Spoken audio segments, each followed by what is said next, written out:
हम different 10-12 variables बना लेते हैं और अपने हिसाब से जो भी डेटा हम रखना चाह रहे हैं उसके हिसाब से डेटा हम उस वेरिएबल में पुट कर सकते हैं, ताकि जब हम उनको यूज़ करें तो हमें आइडिया हो जाए कि हम क्या चीज़ रन करना चाह रहे हैं या कौन सा डेटा हम यूज़ करना है। वेरिएबल्स को एक स्पेसिफिक नेम दे सकते हैं।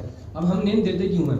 अब मिसाल के तौर पर अगर हम 5-6 वेरिएबल्स बना रहे हैं तो हम सबको एक स्पेसिफिक नेम दे देते हैं कि जब हम उस वेरिएबल को यूज़ करें तो हमें आइडिया हो जाए। या जैसे हम एक एग्जांपल ले लेते हैं कि हम एक वेरिएबल बना रहे हैं जिसमें हम सिर्फ कलर्स को स्टोर करना चाह रहे हैं, तो हम वेरिएबल का नाम रख देंगे कलर्स, ताकि जब हम बाद में देखें ऐसी वेरिएबल का नाम पढ़ें हमें आइडिया हो जाए कि हाँ यार इस वेरिएबल के अंदर जो है कलर्स रखे हैं हमने। उसी हिसाब से हम जो भी कंटेंट रखना चाह रहे हैं उसको अपने हिसाब से हम नेम दे सकते हैं, ताकि बाद में हमें आसानी हो और बाद में कंफ्यूजन ना हो हमें कि हमने क्या रखा है उसके अंदर। ऐसा ना हो कि हमने वेरिएबल का नाम रखा है बॉक्स या कुछ XYZ नाम रख दिया और उसके अंदर कंटेंट हमने रखा हुआ है कलर्स का, तो बाद में फिर हमें ही मसला होगा यार कि जब हम कोड रन कर रहे होंगे, जब हमें कलर्स चाहिए होंगे तो हम ढूंढ रहे होंगे, सारे वेरिएबल्स चेक कर रहे होंगे किसमें कौन सा डेटा रखा हुआ है। तो हम अपनी आसानी के लिए अपने हिसाब से जो हम कंटेंट रखना चाह रहे हैं उसके हिसाब से हम नेम देते हैं। हम देखेंगे आगे। अब देखेंगे इसने एग्जांपल क्या दी हुई है, फेवरेट कलर, और उसमें हमने ब्लू की वैल्यू असाइन की हुई है। मतलब ये है कि जब हम कोड को रन करेंगे, जब हम इस वेरिएबल को यूज़ करेंगे तो अब हमें लिस्ट देखनी नहीं पड़ेगी पूरी कि यार किस वेरिएबल में हमने कौन सा डेटा स्टोर किया हुआ है। हम जस्ट नाम पढ़ेंगे फेवरेट कलर, हमें आइडिया हो जाएगा हाँ यार इस वेरिएबल के अंदर हमने स्पेसिफिक ये नाम रखा हुआ है या ये कलर को सेव किया हुआ है, और हमें फिर सारा डेटा चेक नहीं करना पड़ेगा बार बार। ऐसी एग्जाम्पल देख लेते हो।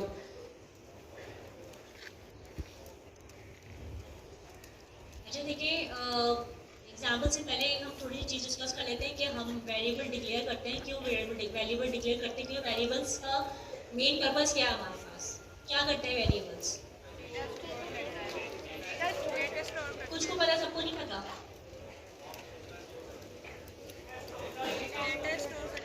मिलके बोले डाटा स्टोर करता है आपका। एग्जैक्टली जो वेरिएबल्स का काम है ना, वो आपका काम है डाटा स्टोर करना, ठीक है। और हमारे पास कितने तरह के वेरिएबल्स होते हैं? 3 तरह के। 4 किसने बोला? कौन ये 4 वाला? क्यों वो भाई चौथा कौन सा है? अच्छा गलती से बोल दिया था, कोई बात नहीं। अच्छा बहरहाल आप लोगों ने ठीक कहा कि वेरिएबल कितने टाइप के होते हैं? 3 टाइप के होते हैं। कौन कौन से होते हैं? नहीं, एक मिनट, बूलियन किसने बोला? बूलियन डेटा टाइप से है। हम वेरिएबल पूछे, वेरिएबल्स कितनी तरह से डिक्लेयर किए जाते हैं? बार, लेट, कॉन्स्ट, ठीक है। तो अब तक हम लोग जो है पहले जब ES6 मतलब जब जावास्क्रिप्ट बना था ना, तभी से जो है ना वार आ गया था हमारे पास। वार VAR यानी कि वेरिएबल का शॉर्ट फॉर्म था वार। तो वार से हम डिक्लेयर करते थे अपने वेरिएबल्स को, ठीक है। तो अब वार का मसला ये है कि वार जो है वो ग्लोबली भी काम करता है, लोकली भी काम करता है, ब्लॉक स्कोप के बाहर भी काम करता है, ब्लॉक स्कोप के अंदर भी काम करता है, ठीक है। और वार जो है वो रीअसाइन भी हो सकता है, रीवैल्यू भी हो सकता है, ठीक है। तो हमें जो वार के साथ ना बहुत सारे प्रॉब्लम्स थे कि हमारी प्रोग्रामिंग ऐसी तैसी हो जाती थी प्रोग्रामिंग की, समझ रहे हैं आप लोग। तो वार में इस तरह के इशूज आते थे हमारे पास। तो फिर ये डिसाइड हुआ, न्यू एडिशन हुआ हमारे पास 2 चीज़ों के। एक हमारे पास क्या चीज़ का एडिशन हुआ यहाँ पे? लेट का हुआ, और एक किसका एडिशन हुआ हमारे पास? कॉन्स्ट का एडिशन हुआ हमारे पास, ठीक है। 2 क्या एडिशन हुआ हमारे पास?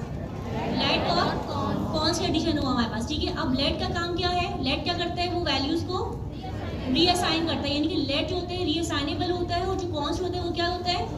नॉन रीअसाइनेबल होता है। यानी कि मतलब ये हुआ कि आपने एक वेरिएबल बनाया लेट के नाम से, जैसे कि यहाँ पे हमारे पास एग्जांपल में गिवन है, देखिए यहाँ पे हमारे पास एग्जांपल में गिवन है, इसने बोला कि let favourite colour is equals to blue.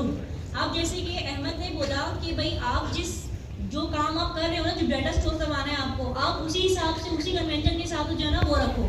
क्या रखो? वेरिएबल का नाम रखो। कितना बड़ा नींद आ रही है, मुंह इतना बड़ा खोल लें जमाने से, कैसे नींद क्यों आ रही है इतनी? आपको इतनी एक्टिव क्लास में नींद कैसे आ सकती है? बहरहाल कोई बात नहीं, इंसान है, नींद आ सकती है, सब पार्ट।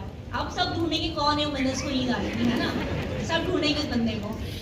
बहरहाल देखिए, अब आपका क्या है? Let favourite colour. लेट हमने यहाँ पे यूज किया, ठीक है। और हमने पढ़ा लेट जो है वो रीअसाइनेबल है। लेट क्या है हमारे पास? रीअसाइनेबल है। क्या रीअसाइन कर सकते हैं उसके अंदर? हम वैल्यूज को रीअसाइन कर सकते हैं। अब लेट फेवरेट कलर हमने लिखा ब्लू, ठीक है। और हमने क्या किया? हमने इसको कंसोल करवा दिया, ठीक है। अभी हम प्रैक्टिकल करके भी देखेंगे, पहले हम यहाँ समझते हैं ताकि हमारे कॉन्सेप्ट क्लियर हो। हमने क्या किया? इसको हमने प्रिंट भी करवा दिया कंसोल करके। फेवरेट कलर हमारे पास क्या आएगा जब कंसोल करेंगे तो? क्या आएगा रिजल्ट में? ब्लू आएगा ना, क्योंकि ब्लू लिखा है हमने यहाँ पे, ठीक है। अब हमने क्या किया? ठीक है, अब changes the value of favourite colour to green. अब मैंने कहा कि नहीं, मुझे जो है अब मेरा फेवरेट कलर जो मुझे डालना है वेबसाइट को ग्रीन डालना है। ठीक है, तो मैंने क्या किया कि फेवरेट कलर लिखा इज इक्वल्स टू क्या कर दिया मैंने, ग्रीन कर दिया। यानी कि मैंने जो वैल्यू है, देखें ये जो ब्लू और ग्रीन है ना, ये क्या है आपकी वैल्यूज है। ठीक है, तो हम वैल्यू को रीअसाइन कर सकते हैं। यानी कि वेरिएबल का नाम है let favourite colour as it is आ गया और आपने वैल्यू रीअसाइन कर दी, यानी ब्लू से आपने वैल्यू क्या कर दी, ग्रीन। अगर अब मैं कंसोल डॉट लॉग करूंगी तो मेरे पास क्या प्रिंट हो के आएगा, ग्रीन आएगा। ब्लू क्यों नहीं आएगा,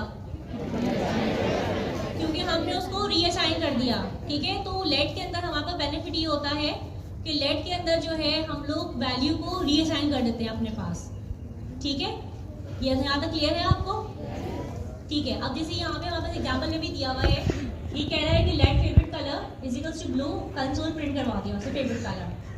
ठीक है, यानी कि हमने फेवरेट कलर को किसमें स्टोर करवा दिया, अपने डाटा को स्टोर करवाया हमने एक वेरिएबल के अंदर। वेरिएबल का नाम रखा हमने फेवरेट कलर।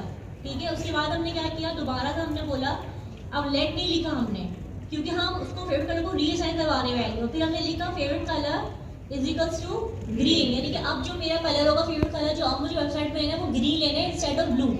तो फिर मैं जब कंसोल डॉट लॉग करूँगी तो क्या आएगा मेरे पास, ग्रीन आएगा। तो यहाँ पे देखिए दोनों आ गए, ब्लू ग्रीन दोनों आए, क्योंकि दोनों में हमने क्या लगाया है, कंसोल लगाया है। अगर हम ऊपर कंसोल ना लगाते और नीचे देखें तो नीचे फिर हमारे पास ग्रीन ही आता, ब्लू ना आता। ठीक है, आप लोग ये कॉन्सेप्ट समझ गए यहाँ तक? ठीक है,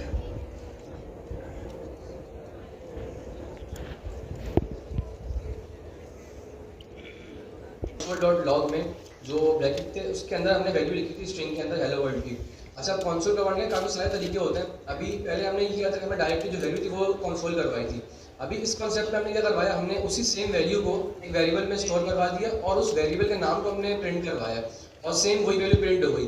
इससे होगा ये कि हम जो भी हमारा वेरिएबल है उसको हम रीयूज़ कर सकते हैं। नीचे हमें बार बार सेम वैल्यू नहीं लिखनी पड़ेगी, जस्ट हमने वेरिएबल का नाम लिखेंगे वो उसको प्रिंट भी करवा देगा और हम उस वेरिएबल को रीयूज़ भी कर सकते हैं।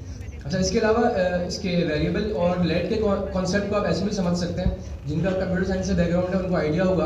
अच्छा, बाकी लैंग्वेजेस, अच्छा हर लैंग्वेज में ना वेरिएबल डिक्लेयर करने का तरीका अलग होता है। जैसे अगर हम सी लैंग्वेज की बात करें तो उसमें हम डेटा टाइप से वेरिएबल को डिक्लेयर करते हैं, इंटीजर से या जो भी फ्लोट करके डिक्लेयर करते हैं। जावास्क्रिप्ट में ये नहीं होता। जावास्क्रिप्ट के टाइपस्क्रिप्ट में ये होता है कि हमारे पास स्पेसिफिक कीवर्ड्स होते हैं लेट, कॉन्स्ट और वार के। हम उन स्पेसिफिक कीवर्ड से जो है अपने वेरिएबल को डिक्लेयर करते हैं।